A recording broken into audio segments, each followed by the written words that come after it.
The broadcast is now starting. All attendees are in listen-only mode. Good afternoon and welcome to our webinar today. We're so glad to have you all with us. My name is Susie Tucker, and my colleague Vanessa and I today will be talking with you about gearing up for the selling season, which I know everyone is anticipating. So just a little bit of housekeeping before we jump in. Welcome, first of all, to our Ving Direct members, and also welcome to our newbies who are joining us for the first time. We're happy to have you today. If you have any problems with technology or you need anything from us, please make sure to use the chat button in the side of your panel. So if you look on the right-hand side, you should see a place to chat. And if you would let us know if you have any issues with technology or anything, we will keep an eye on that chat button. Also, a little bit of housekeeping. We are going to hold questions until the end today, so feel free to type in your questions in the same side panel there. There's a place where it says questions, and there's an opportunity for you to type them in the box there. Please feel free to type those as you have them throughout the presentation today, but we will save them for the last 10 minutes or so of our time together and address them then. I'm going to turn it over now to my colleague, Vanessa. All right. Just unmuting myself before I start talking. This is all an illusion, but Susie and I are actually in the same room. So muting and unmuting is an important reminder to myself. Hi, everyone. Welcome to our afternoon edition of our webinar. I'm so happy to be speaking on this topic today. So when we were thinking about kind of rejuvenating this webinar, because we've done similar topics in the past, but we want this information to be as pertinent as possible. And each year we think about this no matter what, but we want to make sure that this takes fresh. So when we're thinking about, why do we have this conversation every year? Susie and I, when we were kind of thinking through the topic and what we wanted to talk about, was really just thinking about the biggest challenge that we hear, the top 3 challenges that we hear when things start to get a little bit busier, and how to address them. So how are you measuring those things around those challenges? And then what are some best practices, training, all that good stuff to help you, your managers, your team? So that's kind of our why behind this. So we're going to go over the top 3 challenges we hear, address those, but if maybe some of these aren't your challenges, maybe you have different challenges, please type those into the questions box as well, because we'd be happy at the end to address some of those as we have time. So please don't be shy. And without further ado, Susie's going to start us off.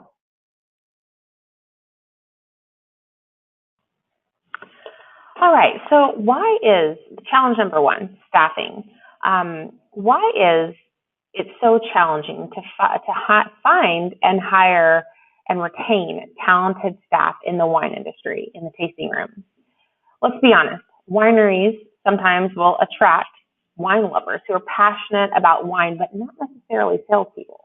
So that's one of the reasons.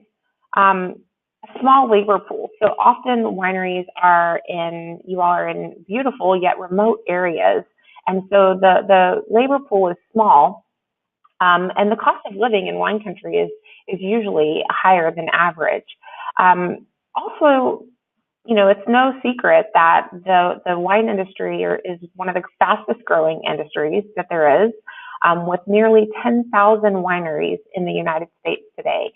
So in wine regions, not only is the labor pool small, sometimes because of the location of the winery, but the competition is stiff.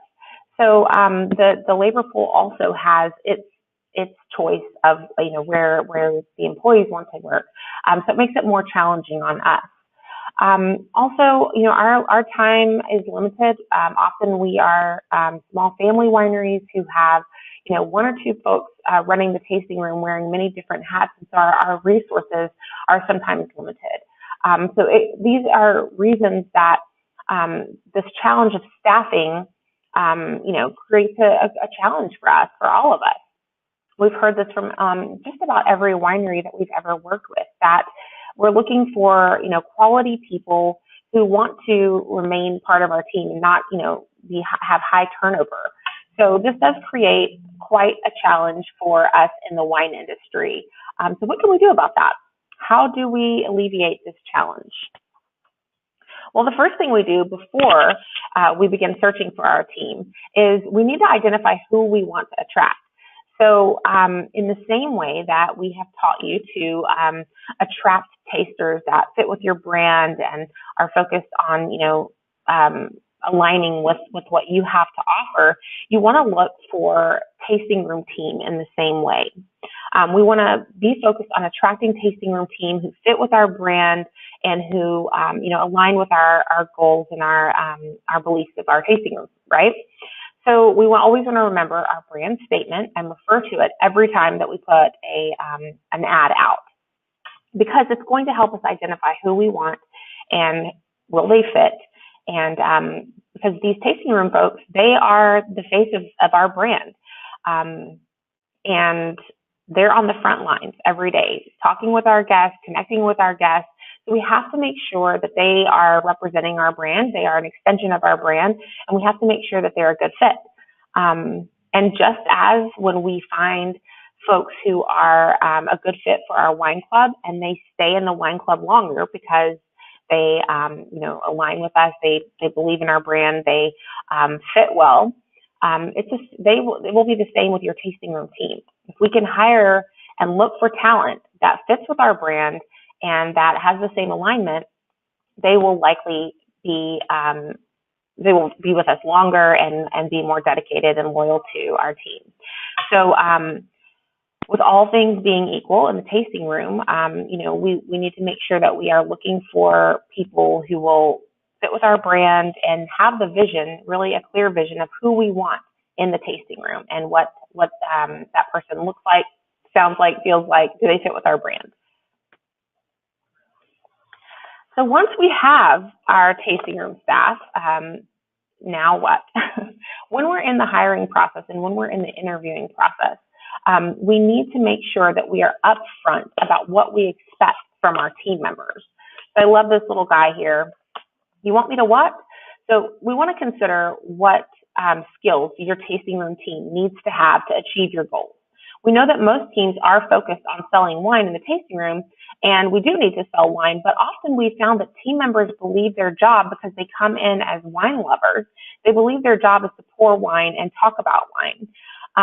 But they were hired because they have a great personality and they like wine, but we need to make it clear up front in the interviewing process that we have goals for our tasting room, and one of the goals the goal is to sell wine clubs and wine. So we need to make sure that we are told up front, or that we are telling our team up front, our hirees, potential hires up front, that they will be expected to sell wine and connect with guests. So we were recently, called in to help a prestigious winery that wasn't meeting their sales goals. And when we started interviewing team members, we found that the team members didn't know about the sales goals, and they didn't understand that they were expected to sell wine, that was their daily expectation. And so it became, where they kind of felt duped, that they thought they were going to be able to come, have this job. They love wine. They want to talk about wine. They want to know people, but they didn't want to actually sell wine. So that winery is in a sticky mess, and we can, excuse me, I did not mean to click that. We can prevent that by being upfront, letting our team know upfront that we need to, that they will be expected to sell and that we have sales goals, and that, their job is to ultimately sell wine club and wine by connecting with our guests.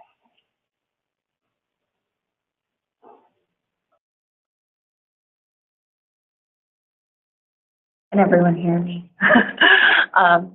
So as Susie said, your tasting room team really is the face of your brand. So many times we do see that, we see that a lot of times winery owners and winemakers, while they may be the face of the brand, you may see them on the website, et cetera, they're not always, I'm so sorry. Texas allergies are happening, so I keep getting just the idea of a sneeze, but it's not actually coming to fruition. So my apologies if I seem squirmy. that these kind of strongholds of the business aren't always around. They're busy people. So your team does become the face of your brand, whether you are in the tasting room as an owner or winemaker or not, just because they are the ones who are making connections with the guests. That's not to say, I do know some of our members on this call have very active owners and winemakers on their team. So this might not be for everyone, but either way, your team most likely has the most interaction with your customers. I think we can agree on that. They're also the ones responsible for building your database, so signing up emails, collecting customer contact information through wine club membership signups, but also just through extending that invitation to keep in touch. So they're responsible for that. And people will sign up if they like who they're talking to. So they're going to remember that person more than likely if they're going to maintain this connection with your winery and with your brand.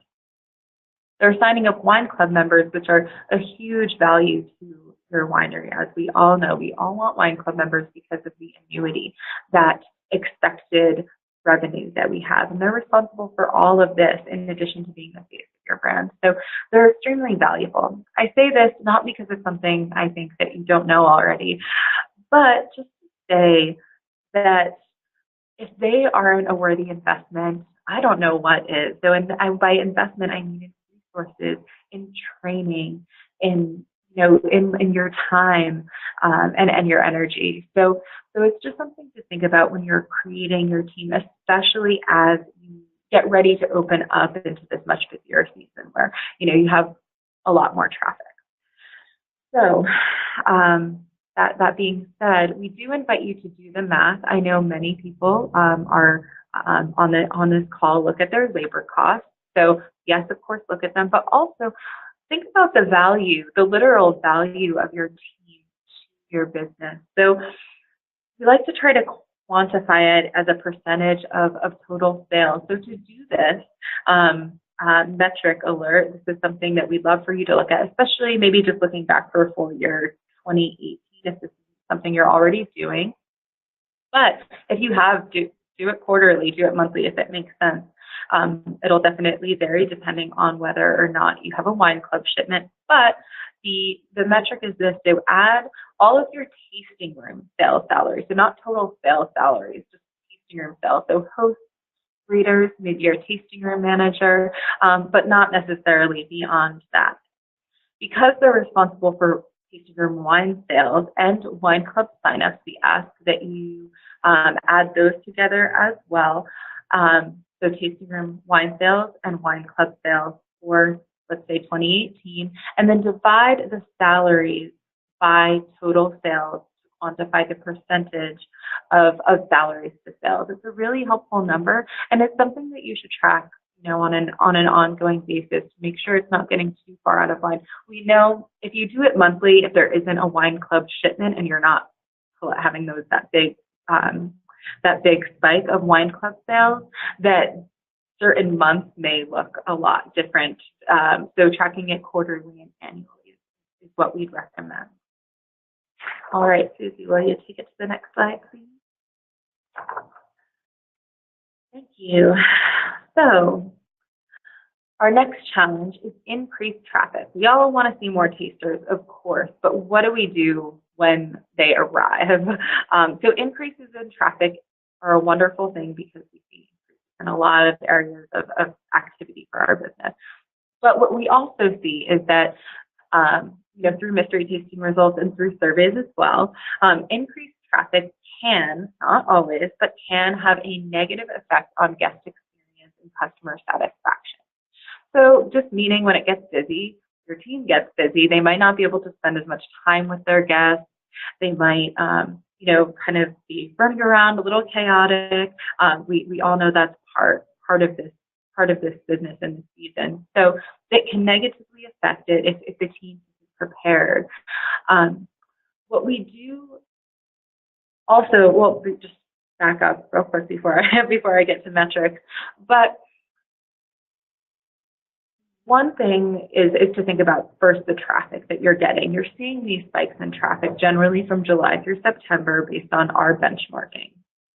there is across the board, across all regions, an increase in traffic between July and September. But think about where that traffic is coming from. And I'll just give you an example of this. And it might not apply to everyone, but think about where your traffic is coming from. One of our winery members in Temecula, which is a very busy region these days because they're so close to Los Angeles and San Diego, major metropolitan areas, they see a lot of traffic. And a lot of the wineries, they're taken these kind of big tour buses, the 30-seat tour buses, where people just come, they get out of the bus, and they all want to taste at the same time, and this can create a little chaos.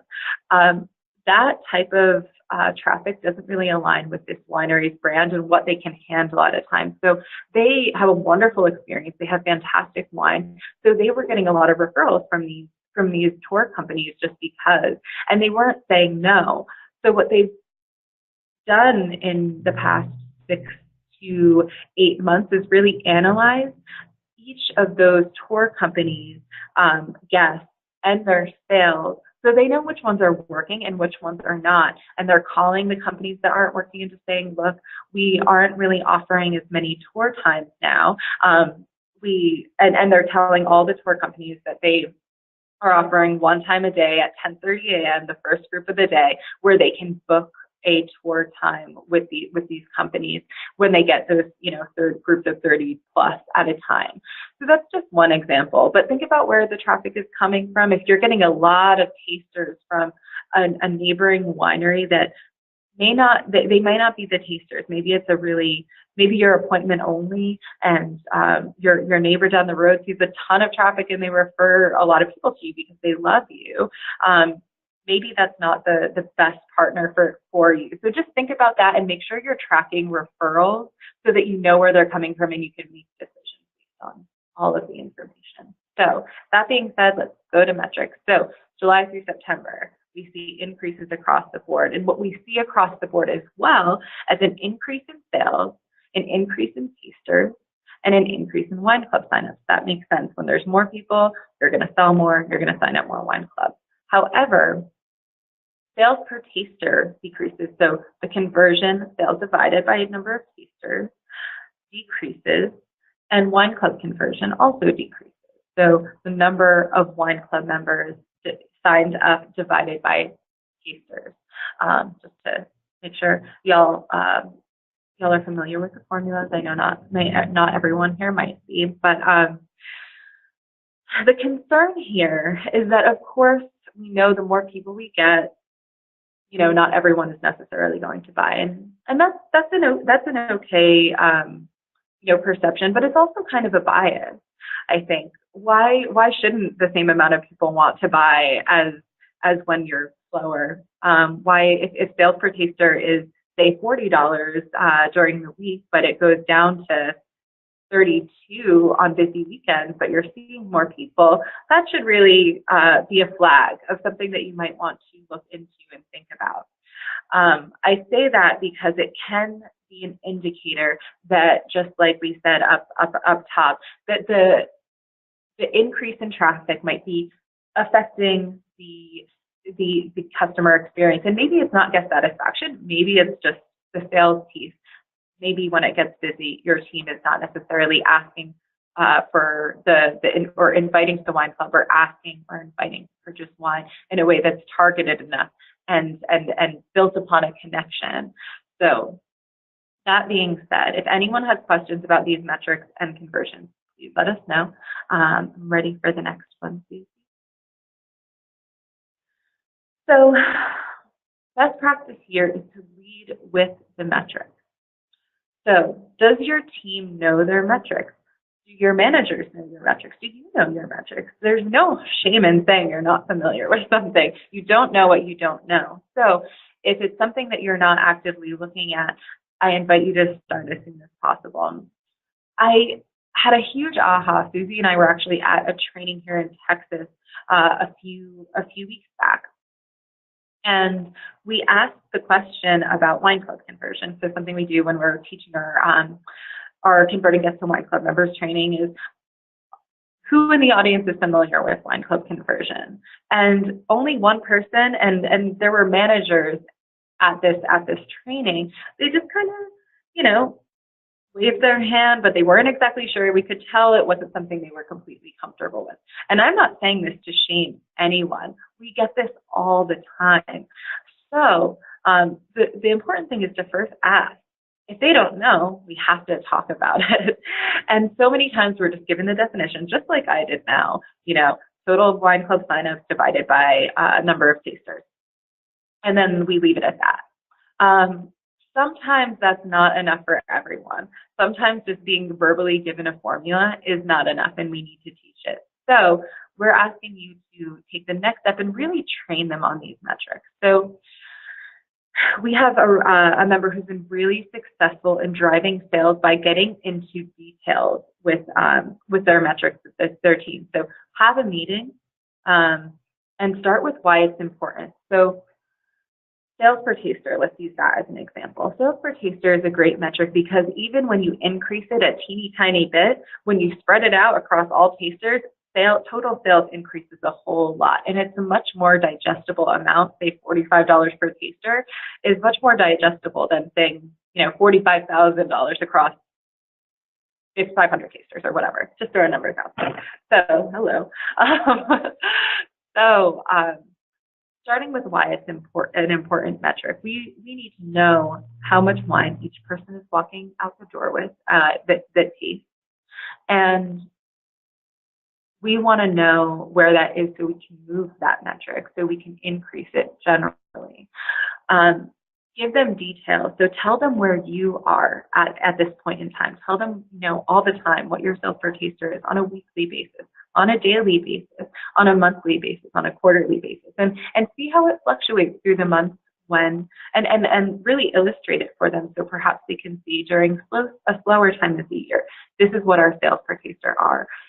When it's busy, it goes down, and talk to them about why. Talk to them about why that might be, get their perceptions of that. Likely they might have some pretty great insight. Use visuals. So I love a good visual. It really helps me learn. So have a whiteboard or a flip chart or something like that, and show them the calculation, but then also show them how it can affect the bottom line. So if you're saying, our sales per taster are currently $30, and we saw 1,000 tasters last month, so that means our sales per taster were $30. And writing this all down, of course. So giving them an idea of the smaller amounts, the total, but then show them, if we increase our sales per taster by just $3 at 33, that puts us at $33,000. That's, a 10% increase in sales, and that's huge. So just getting them, giving them the ability to see how just a small amount per taster can really move the needle is really incredible. And you will start seeing the light bulb start to turn on and the head nods. I'm like, oh, okay, I get it. Even, people who aren't numbers people, it can be really, really profound. So give them the visuals, have them calculate conversions. So actually hand out calculators, or everybody has a phone with a calculator these days, it seems. So have them actually calculate it and see again how the light bulb will start to turn on. One of the things that we often hear from small teams is that you can rarely get everyone in the same place at once, which I completely understand. We're a team of 4, and it's hard to do that sometimes. So we can very much relate, especially when some people only work weekends, some people are part-time, some people are full-time, etc. So we have been seeing some success with doing virtual Zoom calls just like this. This is GoToMeeting, but we also here at ThinkDirect use Zoom, so you might be familiar. Use Zoom with the team. Have them get on. Maybe it's a weekday evening, but it's only 20 minutes. You can pay them for the time, especially as a tasting room manager, and it doesn't involve travel time or kind of coordinating a location if the tasting room is open. And you can do something like this, just having a little presentation up, or even a board with a stylus. You can write things down. And have them ask questions and actually train them on the metrics. So once they start understanding these metrics, we can, down the road, kind of quickly go over them. They'll understand it, and they'll understand when, when you need to start threading that needle.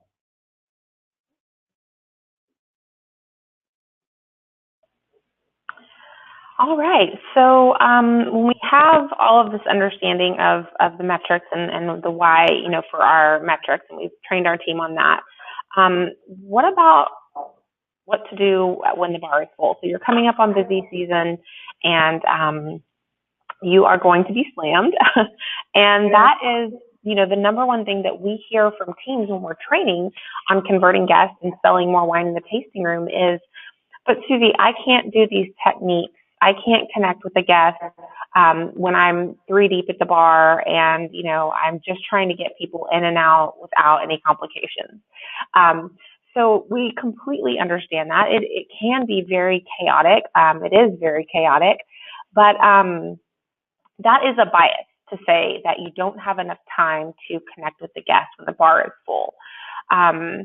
The first thing that we always say when we're doing converting guests or selling more wine in the tasting room is you must have a connection to sell wine. Otherwise, or wine club memberships, because otherwise you become that used car salesman, image or whatever, the overpowering, overzealous salesperson.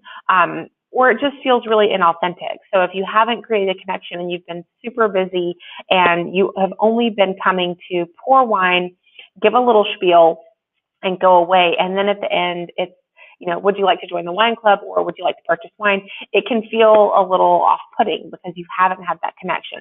So yes, first and foremost, we always say you must have the connection to offer the wine club or to offer a purchase of wine. But we want to dig into this bias of there's not enough time when the bar is full. There's not enough time during busy season to sell wine.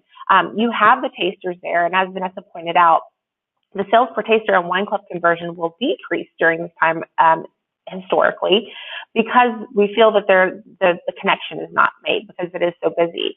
So let's dig into this bias. There's not enough time to make a connection with a guest. But the truth is, and I'll turn the question on you all, how long are you spending with a guest during a busy time, during busy season? Maybe your general or your average tasting on a slow day, you could spend 45 minutes to an hour with a guest. But on a busy day when the bar is full, maybe you only have 30 minutes with the guest. But the truth is you still have 30 minutes with the guest, and it's up to you, and you can choose how you spend that 30 minutes. So what we typically will see is, during that 30-minute time, you're trying to move things along. So maybe you are pouring, or the tasting room associates are pouring, giving a spiel, and then going to help someone else, coming back, pouring. So the glass may never be empty. You may keep up with where they are, but we call that a professional pour. And that's not someone who makes a connection with their guests. So instead, can we think about it from a different angle? We have 30 minutes with the guest. How are we going to spend that 30 minutes? We're going to focus on the connection piece. We're going to focus on asking them some questions and listening during the time we have with them. If we have 1 minute in front of our guests, face to face, how are we going to use that 1 minute? We have to use it very intentionally. And we think that asking questions is the best way to connect. And if you've taken any of our trainings, you know that.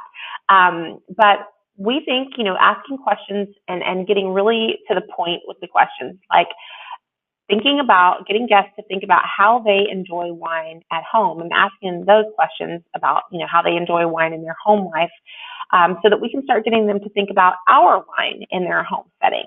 So for example, how do you enjoy wine at home? How are you enjoying wine at home this summer? Who are you enjoying wine with this summer? How could you see yourself enjoying this wine at home? So asking those questions, listening to the answer, connecting with them, figuring out how they want to relate to wine, and then, of course, relating that back to the wine and wine club.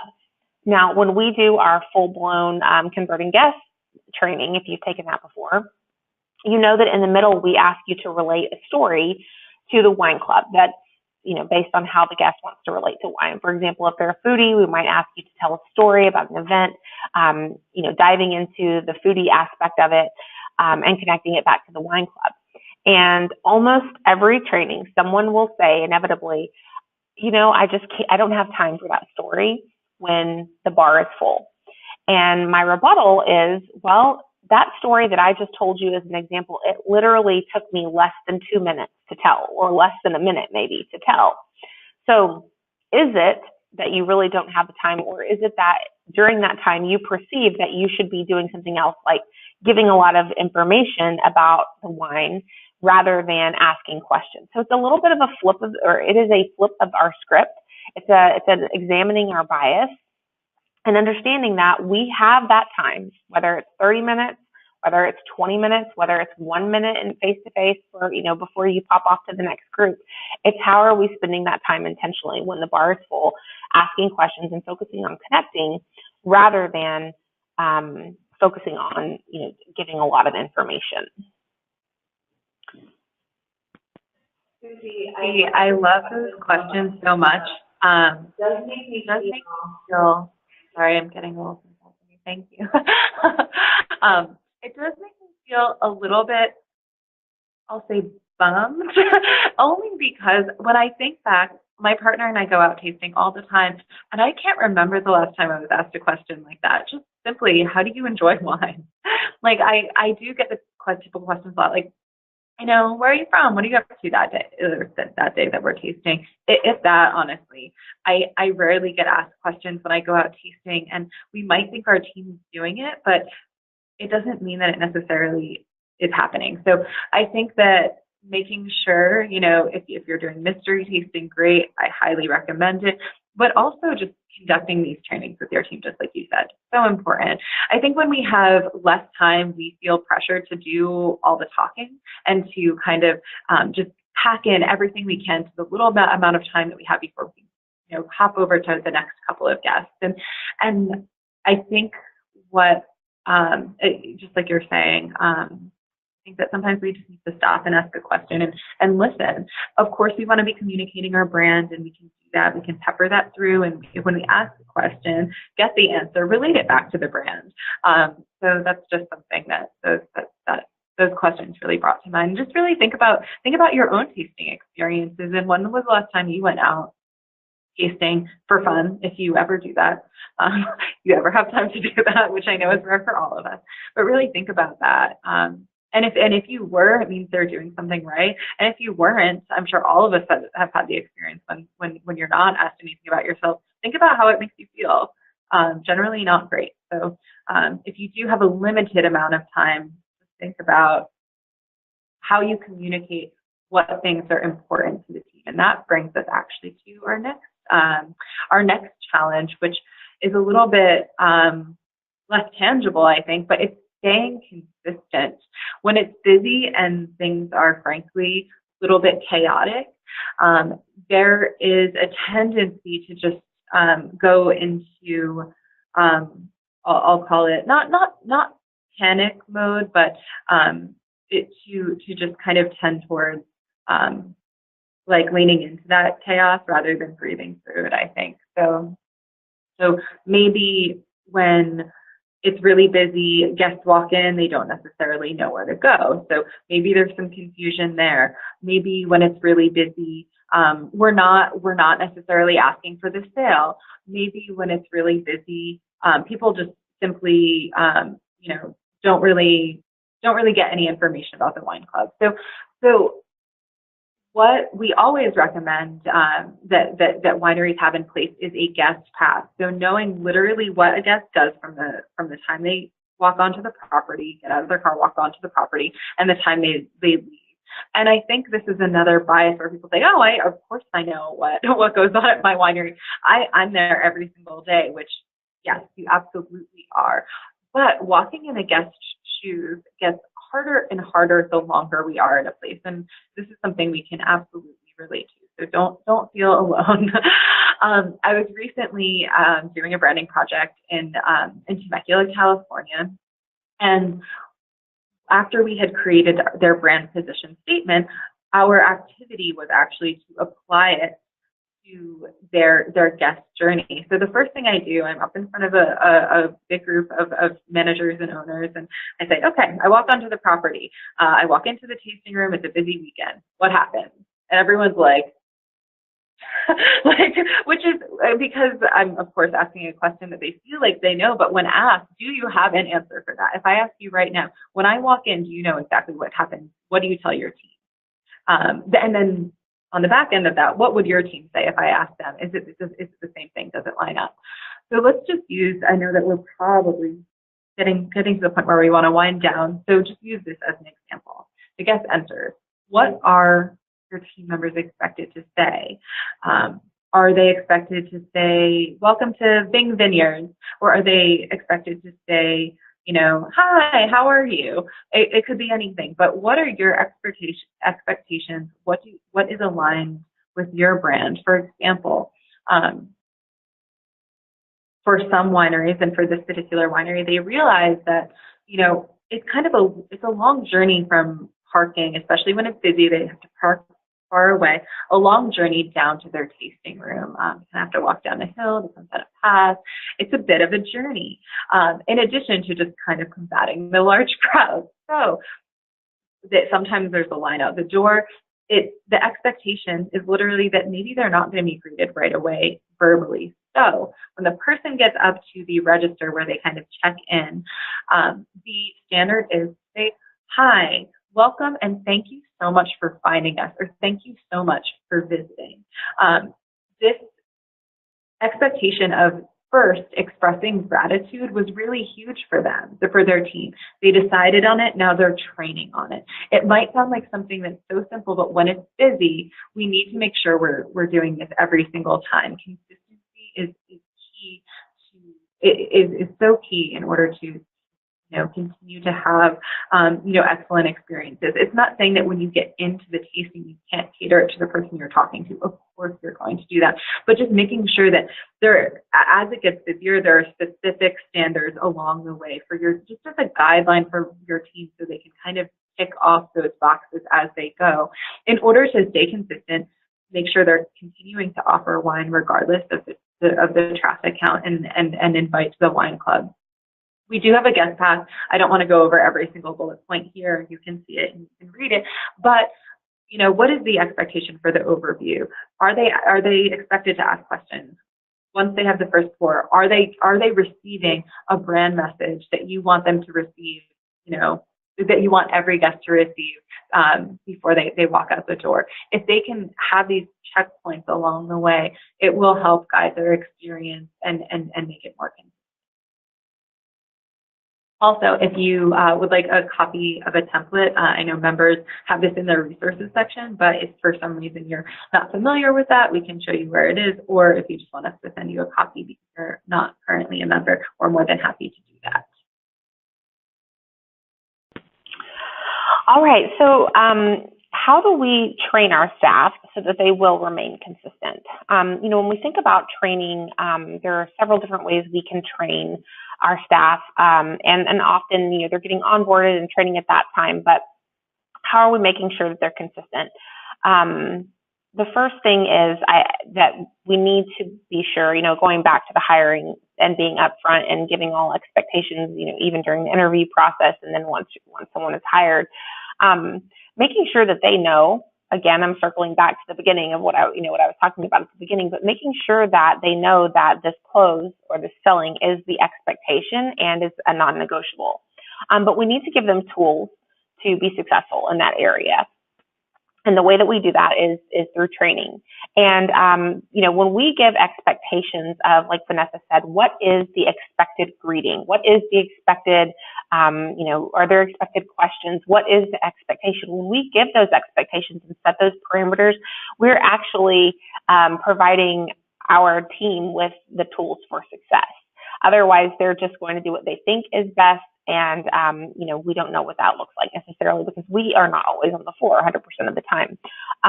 So making sure we have those set expectations.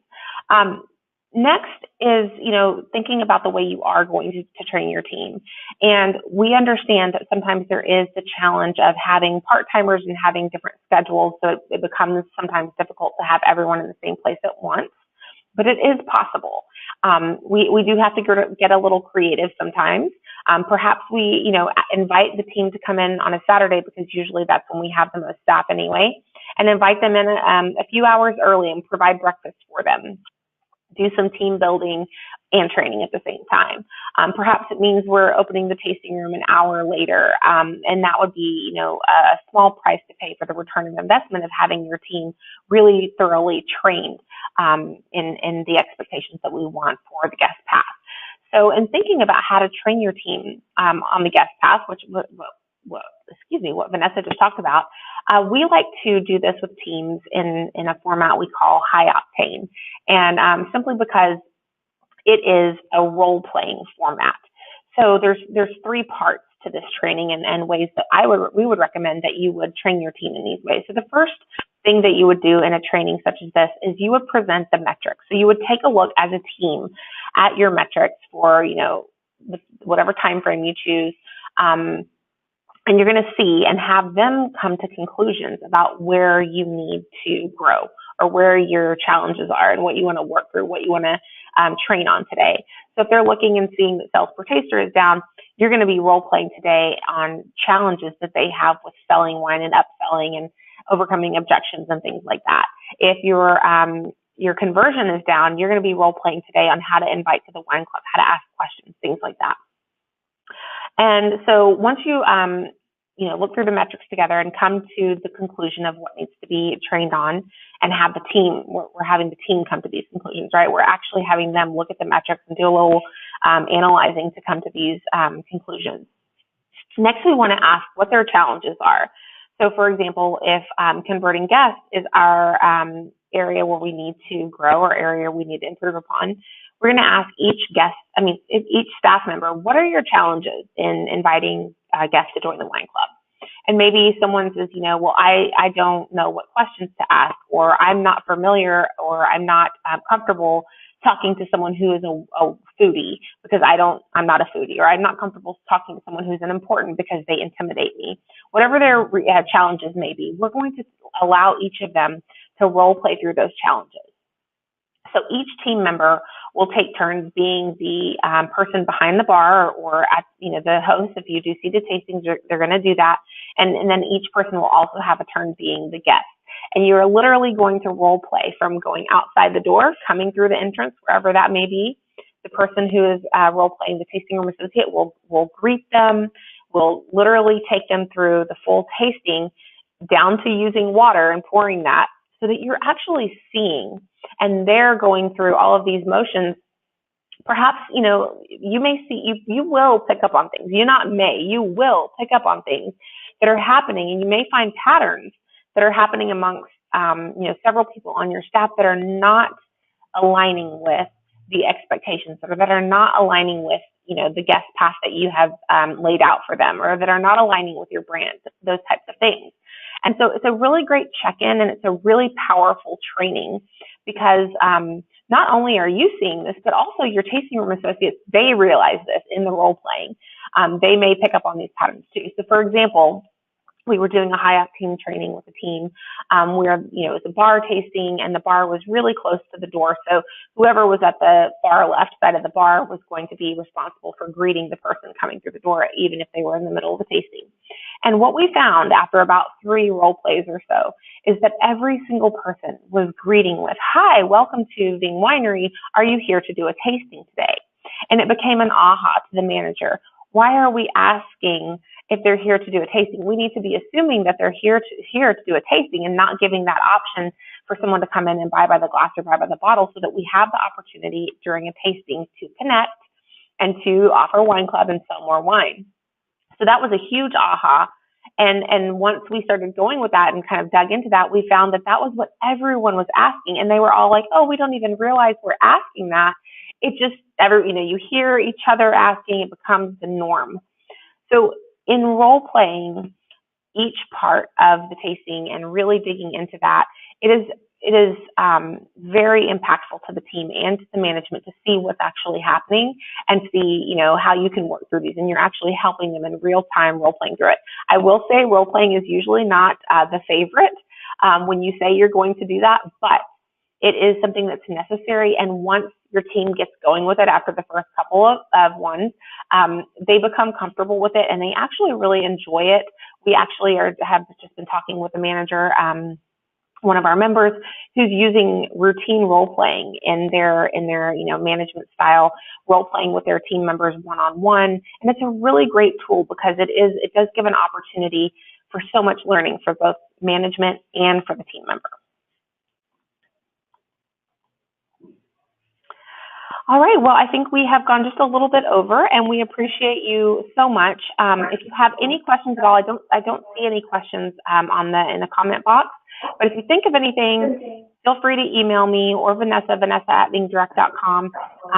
As Vanessa said, if you'd like that guest pass template, let us know, and hopefully we will see you next month for our outbound calling webinar. And thank you. Have a great rest of your day. Bye, everyone. Thanks, everyone.